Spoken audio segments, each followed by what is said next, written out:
So let's dive into the core ideas from Robert Kiyosaki's Rich Dad, Poor Dad. This is a book that's famous, or maybe infamous, for pretty much challenging everything we've ever been taught about money, work, and how to get ahead. Right out of the gate, we get hit with this idea, and it's designed to make you stop and think. I mean, this calls into question the one piece of advice most of us have heard our entire lives. It's supposed to be the master plan for success, right? So why is that old advice suddenly so dangerous? Well, it's because the world it was designed for, it just doesn't really exist anymore. Things like guaranteed job security, company pensions, social security you can count on, those aren't a sure thing anymore. In today's world, following those old rules isn't just a little outdated, it's actually pretty risky. Now, the whole story revolves around these two father figures in Robert's life. First, there's his actual father, who he calls his poor dad. This was a super smart guy, a PhD, a head of education. Then you have his best friend's dad, his rich dad, an entrepreneur who dropped out of school in the 8th grade. Both were good men, but their mindsets about money were on completely different planets. I mean, how's that for a starting point? You couldn't get more opposite.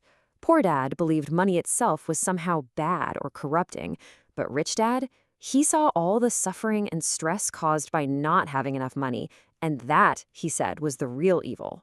And you can see how that basic difference just snowballs. Poor Dad's advice is all about how to become a great employee. Rich Dad's advice was about how to become an owner. It's a huge difference. One is about climbing the corporate ladder, the other is about owning the ladder. Okay, this one is fascinating because it's all about how you train your brain. I can't afford it is a statement. It's a dead end. It lets your brain just turn off. But asking, how can I afford it? Well, that's a question. It forces your brain to wake up, to start problem solving, and to get creative. It's like a workout for your financial mind. This one's absolutely crucial. Poor Dad's philosophy was to avoid risk, no matter what. But when you avoid risk, you often avoid opportunity too. Rich Dad taught that risk is just a part of the game. So the skill isn't learning to avoid it, it's learning how to manage it. Wow, this is a powerful one. Poor Dad used his family as a reason, maybe even an excuse for why he couldn't get ahead financially. But Rich Dad, he flipped it. He used his family as his ultimate motivation, his reason why he had to succeed. Same exact situation, two totally different ways of looking at it. One's a reason to give up, the other's a reason to win. So what happens if you follow all of that poor dad advice? Well, according to the book, you end up in something called the rat race. And it's a trap that keeps even really smart, hardworking people just spinning their wheels their whole lives. And here's the perfect definition of it. It's that familiar story. Get a good job, make some money, spend the money, rack up some debt, and then realize you have to work even harder just to pay for it all. And what's driving this whole cycle? It's not logic. It's two very powerful emotions, fear and desire. Let's break down what that cycle actually looks like. Step 1, you get a job. Great. Step 2, you earn money. So step 3, you naturally want to buy things, a nicer car, a house. But that leads directly to step 4, debt, a mortgage, car payments, credit cards. So now you have to work harder, and the whole thing just starts over again and again. And here's the really crucial point. When you're stuck in this race, it begs the question, who are you really working for? You might think you're working to support yourself, but your money is going to a lot of other places first. Think about it. First up, you work for the owners of your company. Your effort makes them wealthier. Then you work for the government. Taxes are usually your single biggest expense all year. And finally, you work for the bank, paying all that interest on your mortgage and credit cards. You only get what's left after everyone else has taken their cut. So how do you break the cycle? Well, Rich Dad's first and most important lesson didn't come from a textbook. It came from a real-life experience he created specifically to make a 9-year-old Robert Kiyosaki mad. Okay, so get this. This was Rich Dad's job offer to teach Robert about money. He'd have him dust cans in one of his stores for 3 hours every Saturday for just 10 cents an hour. I mean, even back in the 1950s, this was basically nothing. It was designed to be an insult. So after a few weeks of this, young Robert just snaps. He marches right up to Rich Dad and gives him a piece of his mind. He feels used, he's angry, and he quits on the spot. And that's exactly what Rich Dad had been waiting for.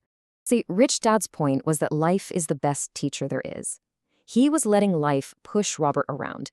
That feeling of being underpaid and angry, that was the lesson.